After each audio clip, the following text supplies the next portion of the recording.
Hello friends, welcome to PCM classes.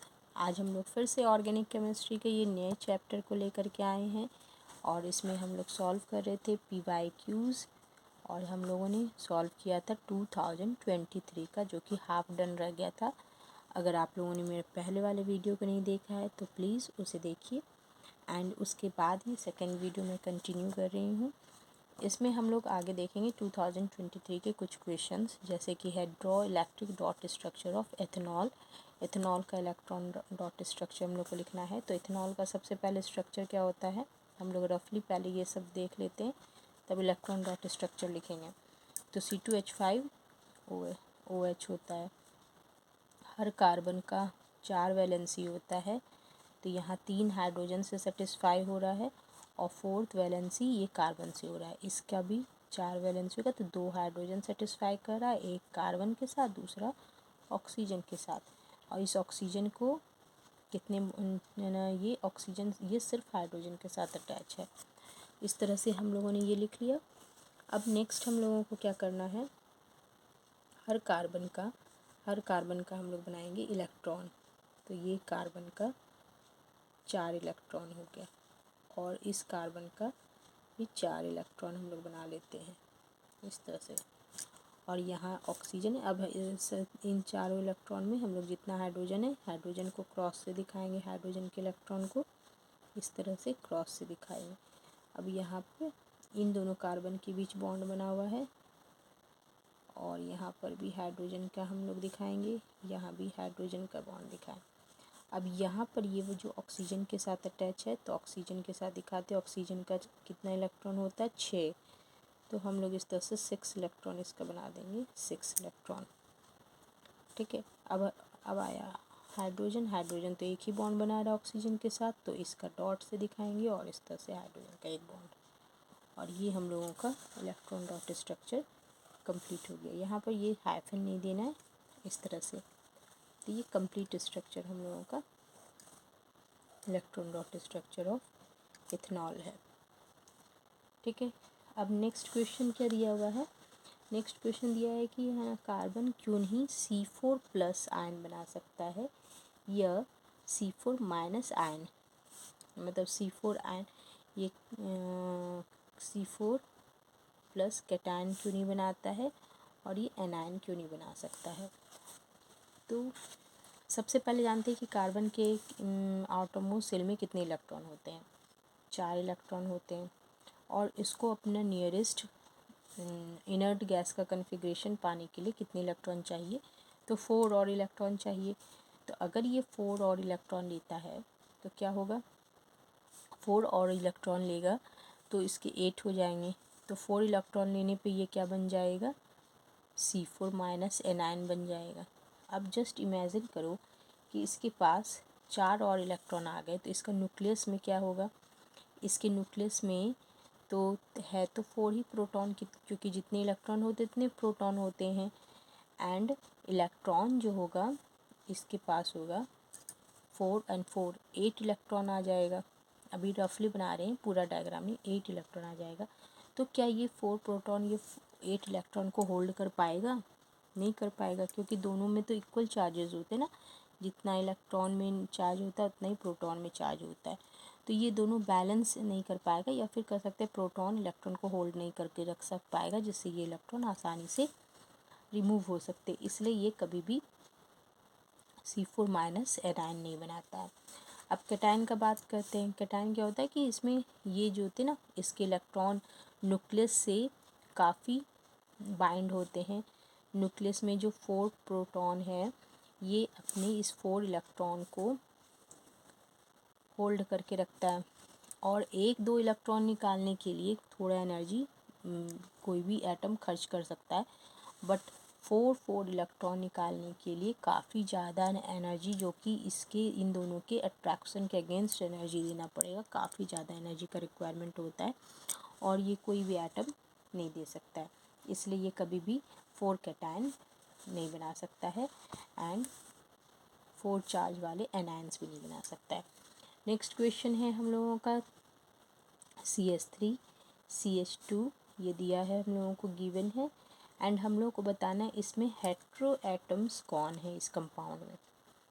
ठीक है, तो हेट्रो एटम्स क्या होता है? हाइड्रोकार्बन में देखिए, हाइड्रोकार्बन हम लोग पढ़ते हैं ना, ऑर्गेनिक कंपाउंड में हाइड्रोकार्बन आता है। तो हाइड्रोजन एंड कार्बन के अलावा जो भी एक्स्ट्रा है यहाँ वो हेट्रो एटम्स होता है। हेट्रो एटम्स मतलब एक्स्ट्रा, तो यहाँ हाइड्रोजन कार्बन के अलावा क्या है? ऑक्सीजन है। तो ये हेट्रो एटम्स हो गया। अब CH3 CH2 Cl, इसमें Cl क्या है? एक्स्ट्रा है, तो ये हेट्रो एटम्स हो जाएगा। ठीक है, तो अब हम लोग चलते नेक्स्ट क्वेश्चन पे। यहाँ तक क्लियर है? तो ये 2023 का हम लोगों ने सेट 2 का बनाया। अब हम लोग सेट 3 में देखते हैं। नेक्स्ट क्वेश्चन है ये हम लोगों का, right the chemical equation for the following. हम लोग को इक्वेशन लिखना है कंबजन ऑफ मीथेन के लिए, ऑक्सीडेशन ऑफ एथेनॉल के लिए एंड हाइड्रोजनेशन ऑफ एथीन के लिए। तो हम लोग एक एक करके लिखते हैं। सबसे पहले कंबजन ऑफ मीथेन के लिए, तो कंबजन ऑफ मीथेन में क्या है? मीथेन CH4, ये ऑक्सीजन के साथ कम्प्लीटली बर्न होता है और इसका ऑक्सीडेशन होता है और ये बना लेता है कार्बन डाइऑक्साइड एंड वाटर। जितने भी तरह के हाइड्रोकार्बन खास करके एल्केन होते हैं वो सफिशेंट ऑक्सीजन के प्रेजेंस में कार्बन डाइऑक्साइड एंड वाटर बनाते हैं। साथ ही साथ बहुत ही ज़्यादा हीट भी प्रोड्यूस होता है, ये एक्सोथर्मिक रिएक्शन होता है। ठीक है, तो ये हम लोगों का हो गया। सेकंड था क्या? Oxidation of ethanol.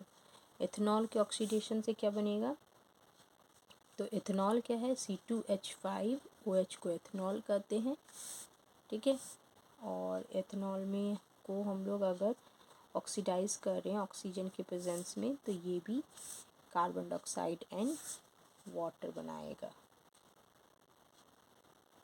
Sorry, ethanol का जब हम लोग ऑक्सीडेशन करेंगे, यहाँ कोई रीज़न नहीं दिया है। अगर हम लोगों को रीज़न देता जैसे पोटेशियम पर मैग्नेट ये देता, तब हम लोग यहाँ कर सकते थे कि ये एथेनॉल से एल्डिहाइड बनाएगा और एल्डिहाइड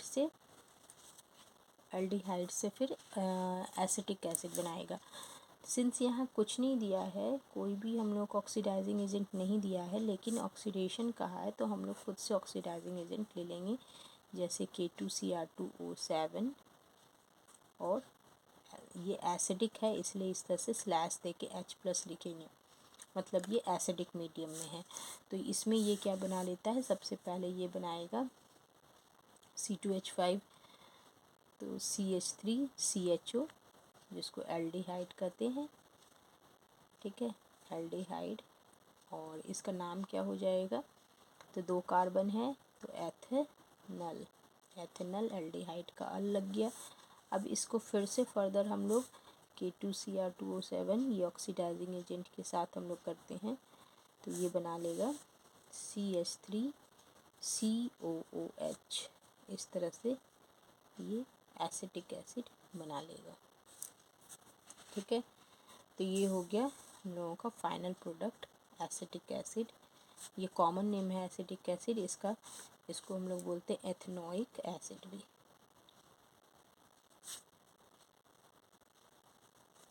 एथेनोइक एसिड। अब थर्ड क्वेश्चन है हम लोगों का हाइड्रोजनेशन ऑफ एथीन। एथीन क्या होता है? C2H4 को एथीन कहते हैं। एथीन का जब हाइड्रोजनेशन करते हैं तो हम लोगों को hydrogen in the presence of निकल कैटलिस्ट के प्रेजेंस में करना पड़ता है। और इसमें क्या होते हैं, इसमें एथीन में डबल बॉन्ड होता है। तो समझ लीजिए कि इस तरह से कुछ होता है, ऐसे करके ये इसका स्ट्रक्चर अगर दिखाएंगे तो ये डबल बॉन्ड क्या होता है?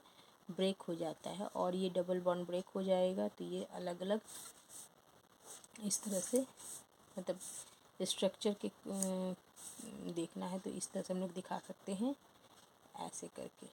ये पहले से इस तरह से हाइड्रोजन लगा हुआ था या इन दोनों में, और ये डबल बॉन्ड जब ब्रेक होता है तो एक एक हाइड्रोजन दोनों में इस तरह से डबल बॉन्ड ब्रेक होकर के सिंगल बॉन्ड बना लिया और दोनों में एक एक हाइड्रोजन इस तरह से ऐड हो गया।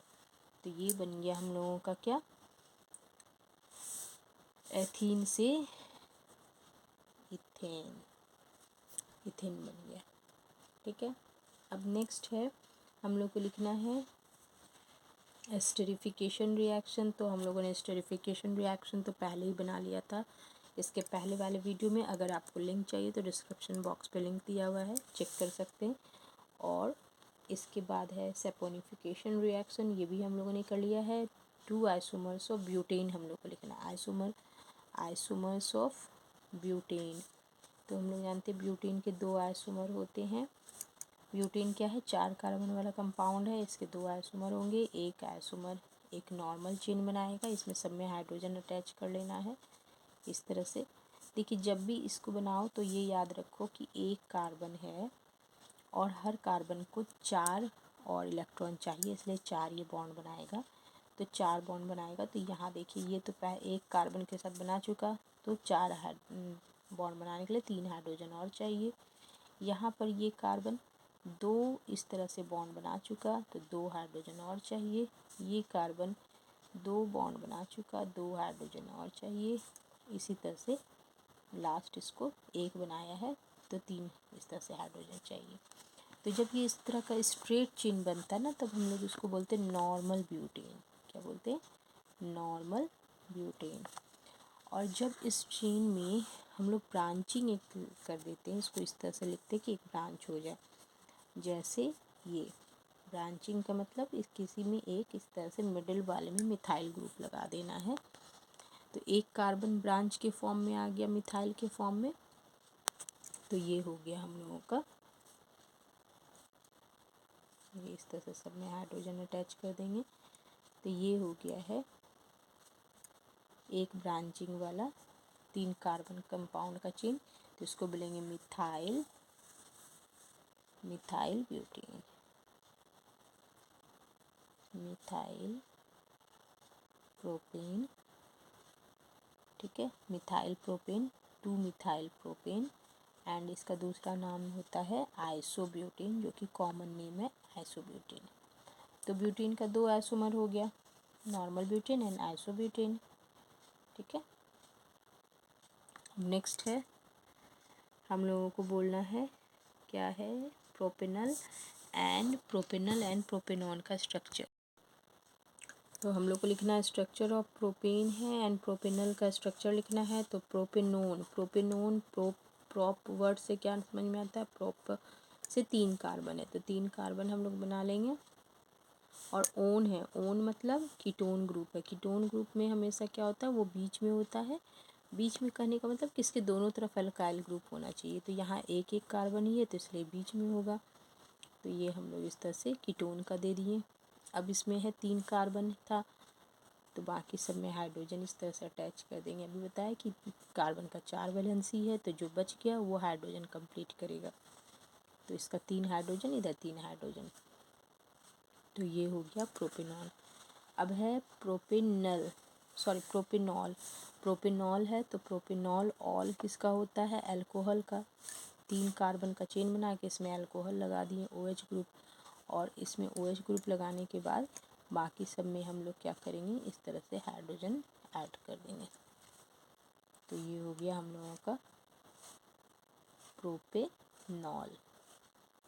ऑल ग्रुप मतलब अल्कोहल। अब इसके बाद है name the third homology of alcohol. Alcohol का थर्ड होमोलॉजी बताना है।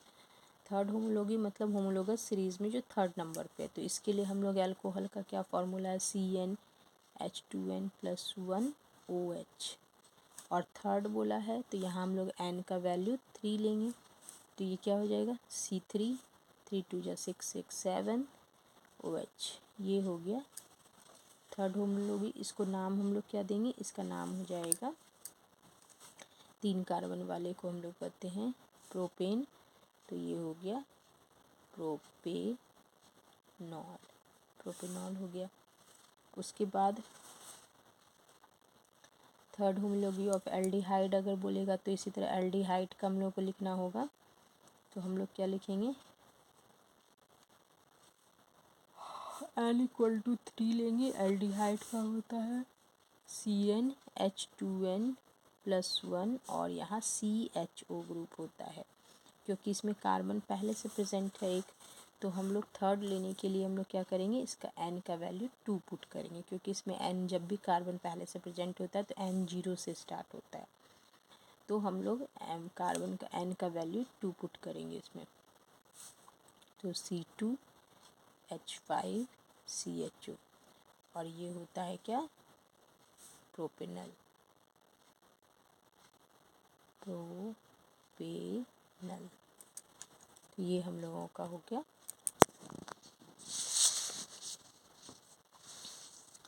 ये हम लोगों का हो गया स्ट्रक्चर। अब इसमें हम लोगों को एक स्ट्रक्चर गिवन है और इसका नाम लिखना है। तो स्ट्रक्चर क्या है, इस तरह से दिया हुआ है स्ट्रक्चर। ये 2 स्ट्रक्चर दिया हुआ है यहाँ पर हम लोगों का। तो ये 1 2 3 4 5 6 कार्बन का रिंग है, और इसमें alternate single bond double bond का अल्टरनेट है, single bond double bond, single bond double bond, single bond double bond. तो ये क्या है, हम लोगों का बेंजीन है। और इस स्ट्रक्चर में देखिए ये दिया CH3 CH2 CH double bond CH2, ठीक है। तो इसका हम लोगों को नाम लिखना है। तो यहाँ पर डबल बॉन्ड है तो इसलिए लेबलिंग यहाँ से स्टार्ट होगा। तो 1 2 3 4, 1 2 3 4। तो 4 वाले को क्या कहेंगे, ब्यूटेन कहते हैं। यहाँ डबल बॉन्ड है तो ब्यूटीन हो गया, और डबल बॉन्ड का नंबरिंग क्या है, 1 पर है। तो इसको बोलेंगे ब्यूट 1 इन, ब्यूट 1 इन कहेंगे इसको, ठीक है। अब हम लोग चलते हैं नेक्स्ट क्वेश्चन में। हम लोग को show the covalent bond formation in nitrogen molecule. Nitrogen molecule में हम लोग को कोवलेंट बॉन्ड का, तो नाइट्रोजन बॉन्ड में कोवलेंट बॉन्ड का फॉर्मेशन नाइट्रोजन का होता है N2, ठीक है। अब नाइट्रोजन में कितने होते हैं, नाइट्रोजन का अगर हम लोग देखें तो नाइट्रोजन का होता है वैलेंसी, नाइट्रोजन होता है 2 5, तो 7 एटॉमिक नंबर है। तो वैलेंसी इसका क्या होता है, आउटर मोस्ट शेल में 5 इलेक्ट्रॉन है तो वैलेंसी 3 होता है। मतलब इसको 3 और इलेक्ट्रॉन चाहिए अपना कंप्लीट करने के लिए ऑक्टेट। तो यहाँ पर ये 3 इलेक्ट्रॉन कंप्लीट लेने के लिए क्या करेगा, किसी दूसरे एटम से लेगा। यहाँ तो नाइट्रोजन नाइट्रोजन की बॉन्डिंग है, तो नाइट्रोजन नाइट्रोजन ही आपस में 3 इलेक्ट्रॉन का शेयरिंग करेगा, ठीक है। तो 3 जितने भी इलेक्ट्रॉन का शेयरिंग होता है उसको आगे लिखा जाता है। अगर हम लोग उसको डॉट से दिखाते हैं इस तरह से, तो 3 इलेक्ट्रॉन चाहिए तो दोनों के 3 3 इलेक्ट्रॉन हम आगे बनाएंगे। और 5 इलेक्ट्रॉन है तो 2 इलेक्ट्रॉन इस तरह से पीछे बना देते हैं, इसका भी पीछे बना देते हैं। अब यहाँ ये 3 इलेक्ट्रॉन का इस तरह से शेयरिंग कर रहे हैं। अब अगर इस नाइट्रोजन का देखें तो 5 इलेक्ट्रॉन पहले से हैं, 3 इलेक्ट्रॉन और इसका ले लिए, तो ये बना लेंगे इस तरह से 8। यहाँ भी इसके पास 5 इलेक्ट्रॉन पहले से, 3 इलेक्ट्रॉन इसका ले लिया, तो ये भी बना लिया इस तरह से 8, ठीक है। तो इस तरह से N2 हम लोगों का हो जाता है, N2 का फॉर्मेशन। तो ये हो गया N2 का फॉर्मेशन। तो अगर वीडियो पसंद आया है तो प्लीज़ दोस्तों के साथ शेयर कीजिए। और अगर आपको वीडियो में किसी भी तरह की कमी लगती है, और अगर मेरा वीडियो में आप लोगों को कुछ भी ऐसा सजेशंस लगता है जो आप मुझे दे सकते हैं, तो प्लीज़ आप लोग सजेशन दीजिए। एंड वीडियो को ज़्यादा से ज़्यादा अपने दोस्तों के साथ शेयर कीजिए। Till then bye.